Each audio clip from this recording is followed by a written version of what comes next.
Hello viewers, আসসালামু আলাইকুম। আমি রিয়া মার্জি।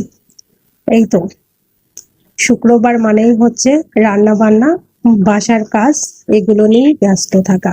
সারাদিন কাজে ব্যস্ততা, তারপরে এই যে দুপুরে খাওয়ার জন্য রান্না বান্না চলছে।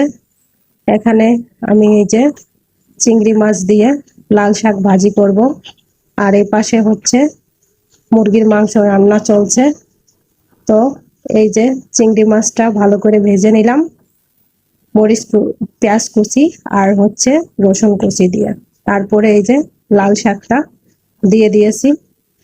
লাল শাকটা সুন্দর করে ভেজে নিব চিংড়ি মাছ দিয়ে। আমার কাছে এটা খুবই মজা লাগে। আর এপাশে এই যে মুরগির মাংস রান্নাই চলছে, আর আমার এই যে লাল শাক ভাজি হয়ে গেছে। দেখুন কি সুন্দর কালার আসছে, খুবই ভালো লাগছিল। আর এই যে মুরগির মাংস রান্নাটাও খুব সুন্দর হয়েছে।